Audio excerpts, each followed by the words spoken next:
So hello guys, welcome to Unlucky Bug Hunter. So இன்னைக்கு நம்ம report 23 பார்க்க போறோம். டாபிக் என்னன்னு பார்த்தீங்கன்னா exploiting information disclosure to leak sensitive information. And இதுக்கு வந்துட்டு இன்னொரு பேர் வந்துட்டு பார்த்தீங்கன்னா இம்ப்ராப்பர் எரர் ஹேண்ட்லிங் அப்படின்வாங்க. ஸோ இது வந்துட்டு பார்த்தீங்கன்னா இது வந்துட்டு ஏன் அரைஸ் ஆகும்னு பார்த்தீங்கன்னா பேக்கெண்டில் வந்துட்டு ஒரு இன்புட் வந்துட்டு ஒழுங்காக வேலிடேட் ஆகுதுன்னா இந்த மாதிரி improper error handling, error message, எரர்ஸ்லாம் நம்மளுக்கு வரும்.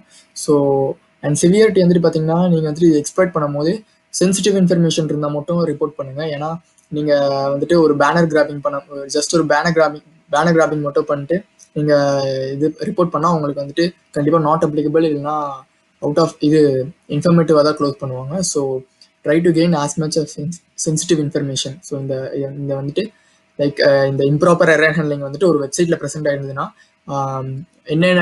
என்னென்ன இதெல்லாம் முடியுமோ, லைக் என்னென்ன சென்சிட்டிவ் இன்ஃபர்மேஷன்லாம் அவங்களோட சைட்ல இருந்து எடுக்க முடியுமோ அதெல்லாம் கேதர் பண்ணிட்டு அதுக்கடுத்து நீங்கள் ரிப்போர்ட் பண்ணுங்க. ஸோ அதனால தான் இந்த சிவியாரிட்டி வேரிஸ். இது P1 கூட நம்மளுக்கு கிடைக்க சான்சஸ் இருக்கு. ஸோ அதனால தான் சிவியாரிட்டி வேரிஸ். அண்ட் இது வந்துட்டு மேக்ஸிமம் எந்த இதில் கிடைக்கும்னு பார்த்தீங்கன்னா servers running Microsoft ASP.NET web frame ஒர்க்கில் வந்துட்டு கிடைக்கும்.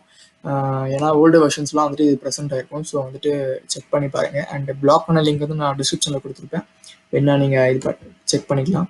ஸோ இந்த எரர் மெசேஜ் எப்படி இருக்கும்னு நான் ஃபர்ஸ்ட் உங்களுக்கு காட்டுறேன். .ASPயில் வந்துட்டு பார்த்தீங்கன்னா இப்படி தான் இருக்கும்.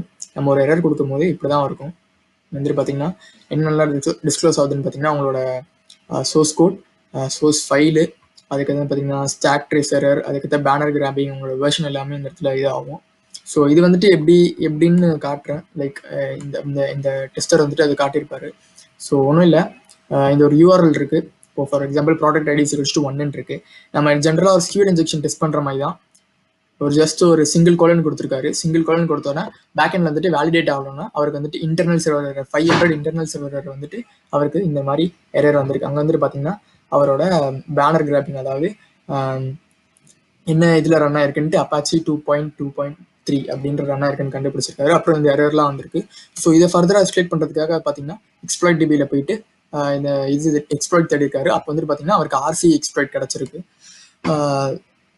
ஸோ அதான் வந்துட்டு பார்த்தீங்கன்னா இவர் வந்துட்டு பார்த்தீங்கன்னா அதான் சிவியாரிட்டி வேரிஸ் ஆகும். பார்த்தீங்கன்னா இப்போ RC இது கிடச்சிருக்கு, சில தடவை சென்சிட்டிவ் இன்ஃபர்மேஷன் கிடைக்கும். ஸோ இது வந்துட்டு பார்த்தீங்கன்னா வேரி ஆகும். ஸோ இது வந்துட்டு பார்த்தீங்கன்னா இந்த மாதிரி தான் ஃபைன் பண்ண முடியும். அண்ட் இப்போ வந்துட்டு பார்த்தீங்கன்னா இதனால என்னென்ன இதெல்லாம் கிடைக்கும் அப்படின்னு பார்த்தீங்கன்னா சோர்ஸ் கோட், நம்மளோட சோர்ஸ் கோட் கிடைக்கும், அந்த வெப்சைட்டோட சோர்ஸ் கோட். அதுக்கடுத்து வந்து பார்த்தீங்கன்னா ஸ்கியூஎல் எரர் கிடைக்கும். அதுக்கடுத்து thumbnails reveal sensitive information, runtime error generated by server. So இதெல்லாம் கிடைக்கும். ஸோ இதெல்லாம் நார்மலாக எக்ஸ்பிளைன் பண்ணிடுவார். எக்ஸ்பெக்டேஷன் வந்துட்டு பார்த்தீங்கன்னா அவருக்கு வந்துட்டு ஒரு சீக்ரெட், அவரோட எய்ம் வந்துட்டு பார்த்தீங்கன்னா ஒரு சீக்ரெட் கேட்டுக்கிறது.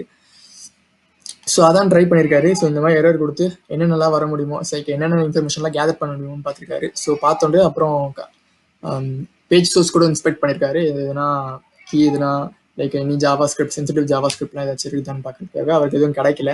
ஸோ ஒரு மெத்தடாக ட்ரை பண்ணுறாரு. இந்த மாதிரி ஃபர்ஸ்ட் அதுக்கு நெக்ஸ்ட் வந்துட்டு பார்த்தீங்கன்னா அவர் வந்துட்டு ஸ்கேன் கொடுத்துட்றாரு. ஸ்பைடரிங்கில் போயிட்டு ஸ்கேன் கொடுத்துட்றாரு. ஸோ நெக்ஸ்ட் வந்துட்டு பார்த்தீங்கன்னா ஒன்றுனா ட்ரை பண்ணுறது. இந்த மாதிரி சைட் மேப்பில் போயிட்டு அப்ளிகேஷன் URL இதெல்லாம் போயிட்டு அவரே செட் பண்ணிட்டு இதுனா sensitive information, sensitive Java script, அதுக்கடுத்தது கமெண்ட்ஸில் வந்துட்டு கொடுக்குறாரு. கமெண்ட்ஸ் வந்துட்டு எதுனா சென்சிட்டிவ் ஃபைல் எதுனா டிஸ்க்ளோஸ் ஆகுதான்னு பார்க்குறாரு. ஃபைனலாக வந்துட்டு அவர் க்ராலிங் பண்ணும்போது வந்துட்டு பார்த்தீங்கன்னா CGI bin அப்படின்ற ஒரு டைரக்டரி அவருக்கு கிடைக்குது. ஸோ இங்கே வந்துட்டு பார்த்தீங்கன்னா தெரியும். So normal crawling and buzzing தான். ஸோ CGI bin அப்படின்ற ஒரு டைரக்டரி கிடைக்குது. அதுக்குள்ளே போனால் PHP info இந்த ஃபைல் இருக்குது. ஸோ அதுக்குள்ளே வந்துட்டு பார்த்தீங்கன்னா அவருக்கு சீக்ரெட் கீ டிஸ்க்ளோஸ் ஆச்சு. ஸோ இதை வச்சுட்டு அவர் இன்டர்னல் ஃபைல்ஸ்லாம் எல்லாம் ஆக்சஸ் பண்ண முடியும். ஸோ இவ்வளோதான் கைஸ். ஸோ சிம்பிள் தான், ஆக்சுவலி ஒன்றும் இல்லை. நம்மளுக்கு ஒரு எரர் கொடுத்துட்டு அந்த எரர் மூலியமா நம்ம எப்படி ஃபர்தராக எஸ்கலேட் பண்ண முடியும் அப்படின்னு தான் இந்த ஒரு பக். அதுக்கு பேர் தான் இம்ப்ராப்பர் எரர் ஹேண்ட்லிங் அப்படின்வாங்க. ஸோ அவ்வளோதான் கைஸ். இந்த வீடியோவில் ஏதாச்சும் இன்ஃபர்மேஷன் லேர்ன் பண்ணிங்கன்னா ஜஸ்ட் டு சப்ஸ்கிரைப். தேங்க்யூ.